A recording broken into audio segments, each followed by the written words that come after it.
Welcome back to Trash Panda Off-Road. Today, we're taking more parts off the parts rig.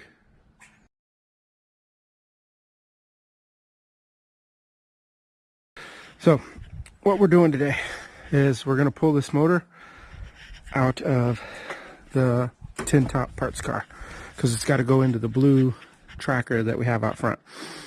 I've done 5, 6, quite a few motor swaps on the channel. Talked to you guys already about making sure you get everything, put your bolts back in the holes, that way you don't lose them. Make sure everything's disconnected. I know that the clutch cable is still connected. So remember guys, I'm not a mechanic. I just do this as a hobby. So your results may vary. This is actually the first rig that I've had that had air conditioning on it. That's already promised to somebody. I have everything unhooked except the clutch cable. I have one motor mount there, 2 motor mount bolts on the other side, and then we're going to jack this thing up and rip it out of here. I already took off the transfer cases under that tarp, so it's motor and transmission together. I've never pulled one like that before. And to make it even more fun, like most of America, my yard is garbage because it has been raining like crazy. So I laid some stuff down to try to make sure I can try to get this thing pulled out of there. Well, wish me luck.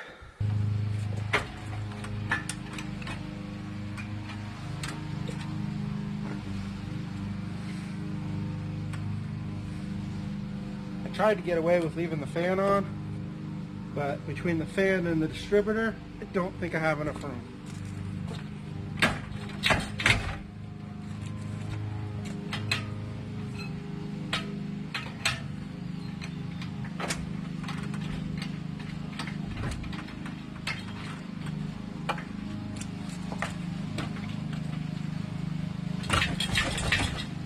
Oh, we're stuck in there pretty good now.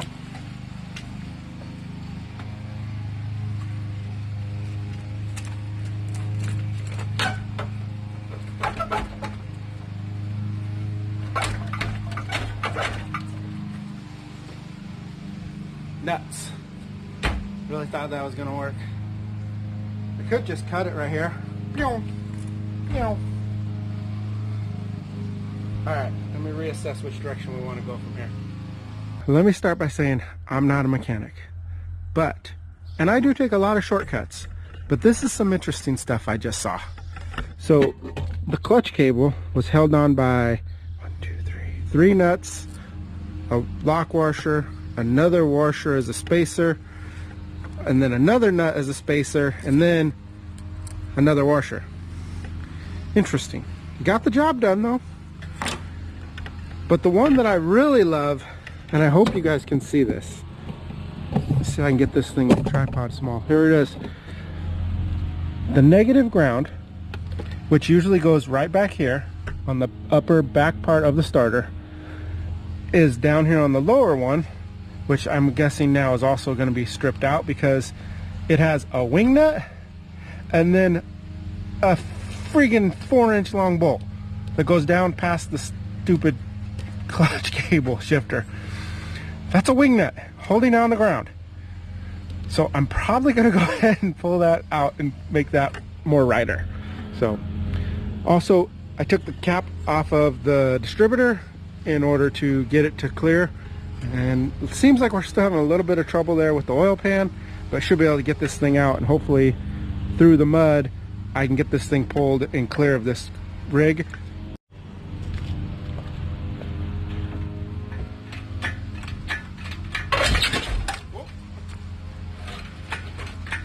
I don't recommend keeping it attached to the transmission.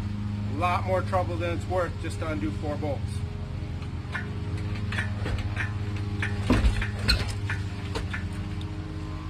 And I might not have the height to get it out anyway. So it turns out I did forget one ground.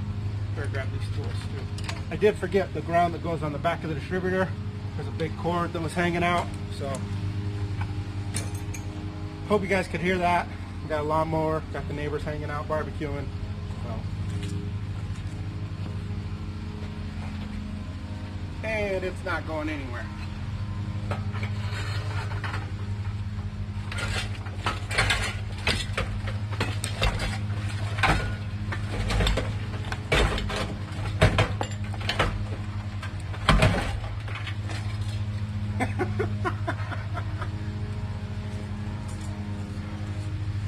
I knew the exact second it fell off of the little path I made.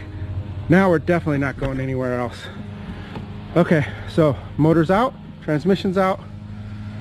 I'm going to try to figure out a way to get this and the cherry picker into the shop so as that I can pull the blue one around over here. And then next we're gonna pull off that front cross member, or front differential, because it's got the 5-speed 512 gears, so I want all of that. One of the things when you're pulling a rear diff, obviously you got to have your axles out to get it out, but you need to jack the rear end up in order to get slack to take that wishbone bolts out, and then lower the rear end back down again so you can get under that wishbone in order to get those top two bolt nuts off.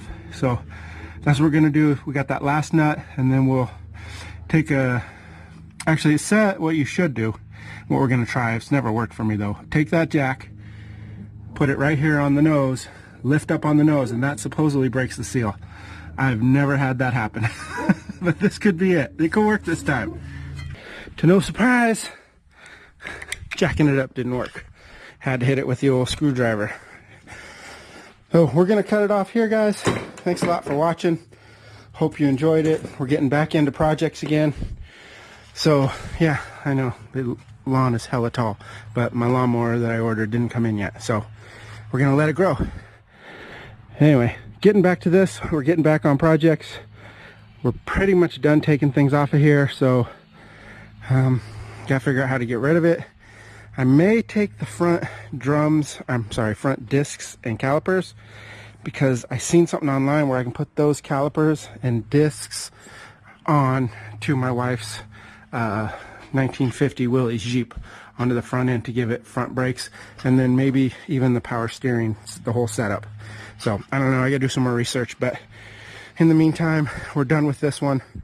We'll get the blue one pushed in here, and we'll get that motor into it, and keep moving along on stuff. So thanks for watching, guys. Subscribe to the channel, watch a bunch of different videos. I always tell you how many there is, not quite 200 yet. And then Instagram, Trash Panda Off-Road.